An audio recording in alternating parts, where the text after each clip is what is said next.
Sıcak sıcak, çok taze Karaköy poğaçamız var efendim. Efendim vapurdan indiğinizde Karaköy'den böyle geçerken poğaçacılar bağırırlar. Sıcak ve taze poğaçamız var. Karaköy poğaçamız derler. İnşallah Oktay Usta'nın mutfağında da bugün sizler için bir Karaköy poğaçası hazırlayacağım. Çok da meşhur. Sıcak ve taze yenildiğinde mükemmel oluyor. Karaköy poğaçamız için neler gerekli sevgili seyircilerim? Efendim burada 5 su bardağı unumuz var. 250 gram tereyağı, 1 çay bardağı süt, 1 çay bardağı su, 1 tane yumurta sarısı üzeri için akı hamurun içinde, 2 tatlı kaşığı toz şeker, burada 1 paket instant maya veya kuru maya kullanmak isteyen seyircilerim 1 çorba kaşığı tepeleme koyabilirler. 1 tatlı kaşığı da tuza ihtiyacımız var. Güzel, bu poğaçanın özelliği sıcak sıcak yenilmesi ve böyle güzel demlenmiş çayla birlikte ne de güzel gider diyoruz. Bismillahirrahmanirrahim. Malzemeleri saydık. Şimdi yapım aşamasına geçiyorum. Hazırlanışında kıymetli seyircilerim şöyle bir yöntem sergileyeceğiz. Süt ve suyu bir kap içine alacağım. Burada ılık hale getireceğim. Çünkü ılık hale gelmediği takdirde hamurlar, mayalı hamurların performansı yükselmiyor. Yükselmesi gerekiyor. Olabilmesi için ılık ortam gerekiyor. Şimdi sütü, suyu ılık hale getiriyorum. Maya ve şekerle buluşturup bir 5 dakika bekletiyorum. Harekete geçsin diye.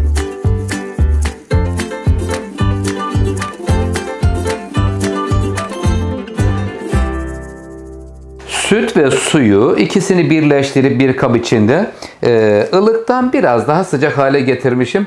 Dumanları çıkıyor kıymetli seyircilerim. Ama parmağım dayanabiliyor bakın.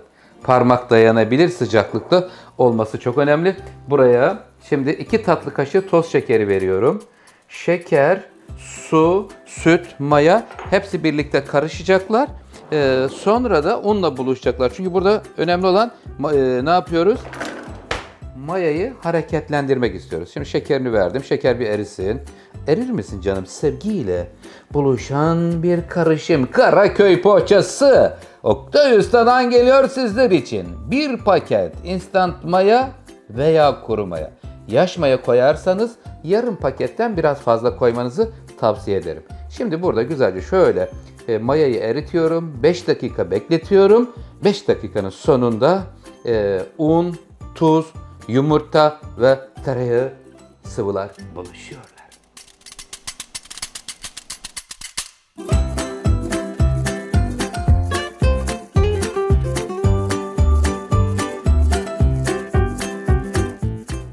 Mayamız güzelce eritildi. Şimdi burada toplamda 5 su bardağı un var. Bu 5. bardak. Yani 4 tanesi şurada. Şimdi bu yedekte duracak şimdi. Bismillahirrahmanirrahim. Yiyenlere şifa olsun diyoruz. 1 tatlı kaşığı tuzumu ekliyorum. Tuzu koydum, karıştırıyorum ve ortasını hemen açıyorum. Buradaki ortaya kıymetli seyircilerim 1 tane yumurtanın akı geliyor.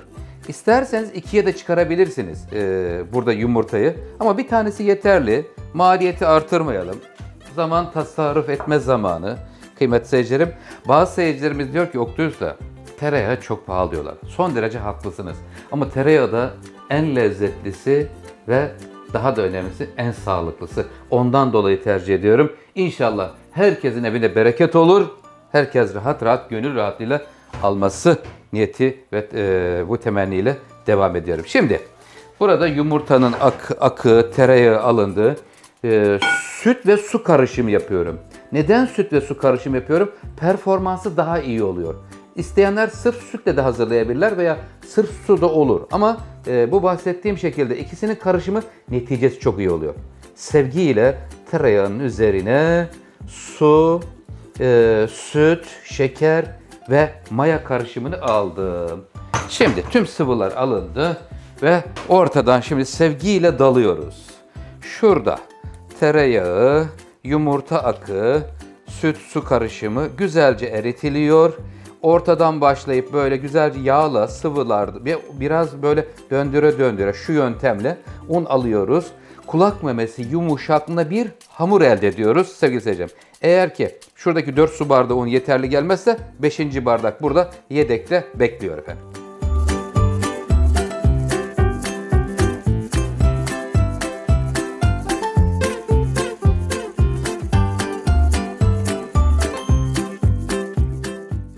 Karaköy poğaçamızda önce 4 bardak un koydum. Peşinden biraz daha un ilavesinde bulundum. Ne kadar? 1 bardak doluydu. Yarımdan biraz daha fazla oldu sevgili seyircilerim. Yani 4,5 bardak da olabilir. 4,5 bardaktan biraz fazla. Çok değil.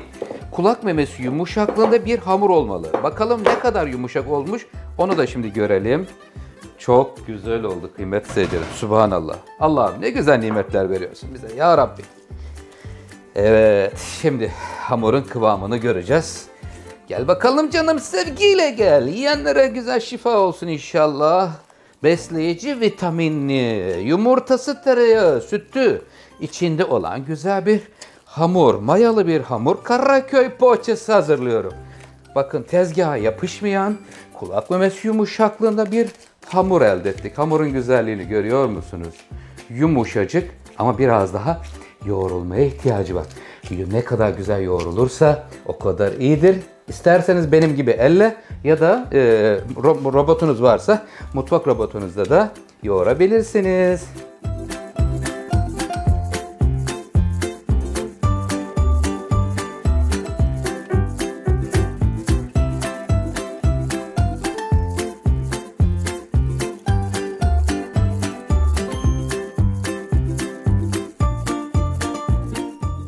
Evet, şimdi 1 saatlik süremiz geçti. Karaköy poğaçamızda mayalanmayı kontrol edelim bakalım.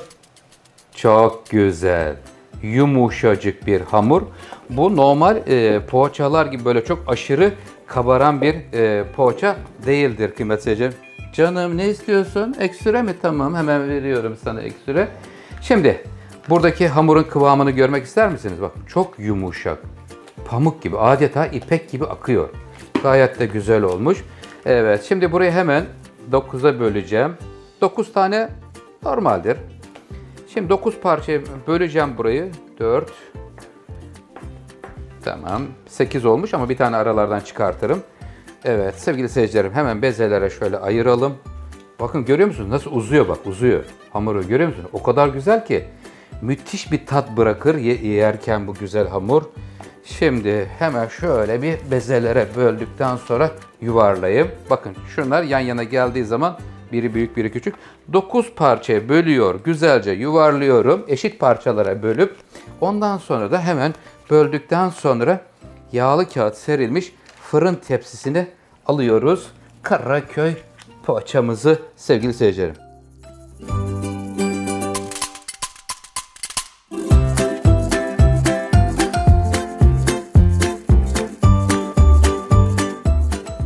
Karaköy poğaçamızı 9 parçaya böldükten sonra yağlı kağıt serilmiş tepsiye alıyorum. Parmak uçlarıyla, bakın şöyle parmaklarımızı biraz esnetiyoruz. Sonra gelip üstüne bastırıyoruz. Evet, üstüne bastırıp kıymetli seyircilerim, şimdi yumurtasını süreceğim. Bu Karaköy poğaçası biraz böyle normal diğer poğaçalar gibi çok aşırı yüksek olmayan, üzerinde de çatal çizgileri olan bir poğaça. Canım benim, ne güzel oldular. Sevgiyle bakın, görüyor musunuz? Şimdi hemen buranın üzerine bir tane yumurta kullanmıştık. Bir yumurtanın sarısının üzerine şöyle 2-3 çorba kaşığı kadar yağ döktüm. Çiçek yağı. Hemen çiçek yağıyla çatalla karıştırıyorum ve üzerine şimdi burada süreceğiz. Sürüp ve çatalla çizgi yapacağız. Bismillahirrahmanirrahim. Allah'ım ne güzel nimetler veriyorsun ya Rabbi. Önce burada son bir mayalanma daha olacak ama örttüğümüz bir tepsi olabilir, değmemesi lazım. Buradan sonra çok hassas bir bölüme gelmiş bulunuyoruz. Güzelce böyle yumurtasını süreceğiz ve ben hemen bir tane çatal getiriyorum. Her yerine sürelim yani. Dikkat edin, böyle yanlara da sürelim. Tamam, hemen bir çatal, büyük çatal getiriyorum. Özür dilerim, getirmeyi unutmuşum büyük çatalı. Şimdi çatalın şurasıyla böyle dik kullanmıyoruz. Böyle bu haliyle bakın. Bismillahirrahmanirrahim. Şöyle biraz bastırın. İzi çıksın. Bir de buradan tam karşıdan yumurta kaymasına yardımcı oluyor. Şöyle biraz bastırarak çekiyoruz. Ve burada çatalın motifi çıkmış oluyor. Bu haliyle biraz daha mayalanacak bir 10-15 dakika. Üstüne bir tane şöyle tepsi kapatacağım. Bir tepsi kapatıyorum. Üzerine kapatılıyor. Üstüne bir örtü koyuyorum. Sonra da pişirme bölümüne geçiyoruz.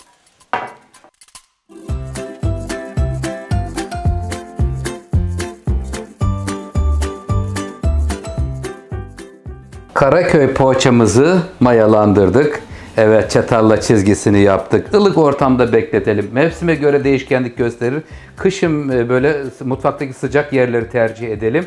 Son derece güzel. Sevgiyle pişecekler. 180 derece ısıtılmış fırın. Fırının orta katı değil. Orta katın bir altı olsun. Turbofan kapalı. 180 derece. Sevgiyle pişiyor. Saatimi kontrol ediyorum. Fırından çıktıktan sonra kaç dakikada piştiğini sizlerle paylaşacağım. İyi olacaklar canım. Gelsin çaylar Karaköy poğaçasıyla birlikte.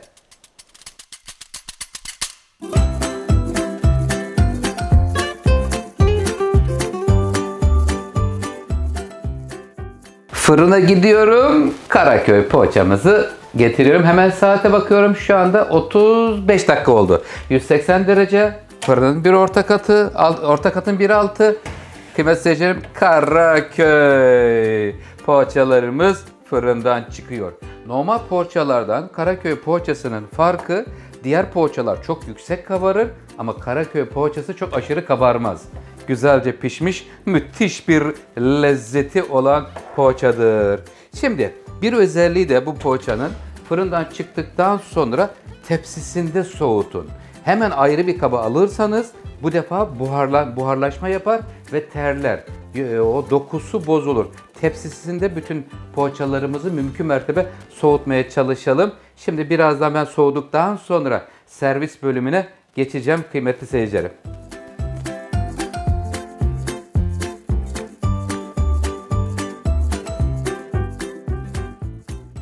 Poğaçamızın kokusu bir güzel sardı etrafı. Subhanallah. Yiyenlere şifa olsun diyoruz. 9 adet çıktı. Yanında şöyle bir duble çay yapayım da büyük bir çayla taze pişmiş dumanı üstünde çay ve Karaköy poğaçası ne de güzel oldu inşallah sizler için kıymetli seyircilerim. Evet, çayımızı doldurduk. Poğaçamız hazır. Rabbimize hamdü senalar olsun. Güzel nimetler veriyor. Ben de elimden geldiğince sizlerin sofralarınıza yeni lezzetler hazırlamaya çalışıyorum. Sizler de bana destek oluyorsunuz.